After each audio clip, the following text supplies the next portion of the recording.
12वीं सदी के उत्तरार्ध 1170-1194 के कन्नौज के गढ़वाल वंश के राजा जयचंद एक शक्तिशाली पराक्रमी शासक थे जो गंगा के मैदानी इलाकों पर शासन करते थे।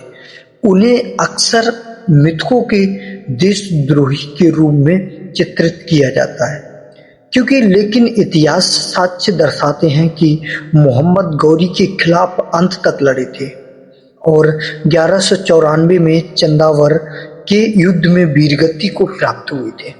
लेकिन लोगों का कहना है कि जयचंद ने पृथ्वीराज चौहान के खिलाफ मोहम्मद गौरी की मदद की थी, लेकिन वास्तविकता यह थी। आधुनिक इतिहासकार और समकालीन फारसी ग्रंथ इस बात की पुष्टि नहीं करते हैं। जयचंद ने गौरी को आमंत्रित किया। चंदावर की लड़ाई में वह गौरी के खिलाफ लड़े थे, न कि उनके साथ। मोहम्मद गौरी ने जब 1193 ईस्वी को राजा जयचंद के राज्य पर आक्रमण किया था। समकालीन मुस्लिम सूत्रों के अनुसार राजा जयचंद ने गौरी को कई बार हराया था। घुरिद शासक मोहम्मद ने 1192 ईस्वी में चौहान वंश के राजा पृथ्वीराज चौहान को हराया था। हसन निजामी के 13वीं शताब्दी के पाठ ताज उल मासिर के अनुसार उन्होंने अजमेर दिल्ली पर नियंत्रण करने के बाद गढ़वाल वंश के राजा पर हमला करने का फैसला किया।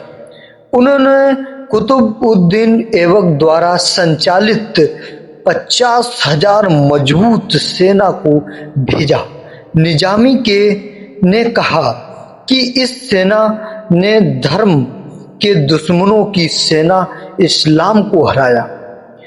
ऐसा प्रतीत होता है कि पराजित सेना जयचंद की मुख्य सेना नहीं थी, बल्कि उनके पहरेदारों की एक छोटी संस्था थी।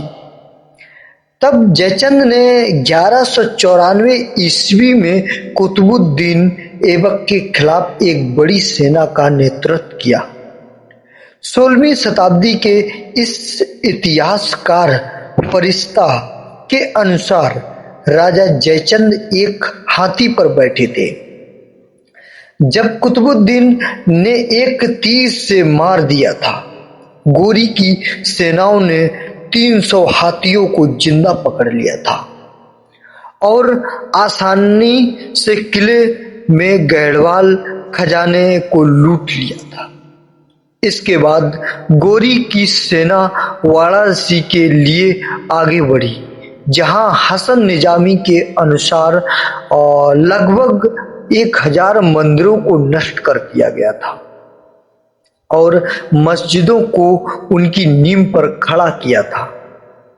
गौरी के प्रति अपनी निष्ठा की पेशकश करने के लिए कई स्थानीय सामंती प्रमुख सामने आए।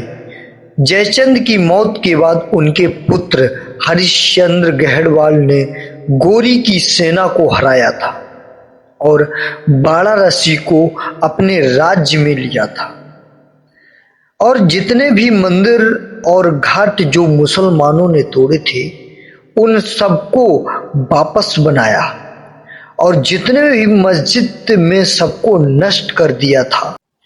लेकिन पर वो इतिहास में गद्दार माने जाते हैं। अब आप ही लोग ज्यादातर बताएं कि ये गद्दार थे या नहीं।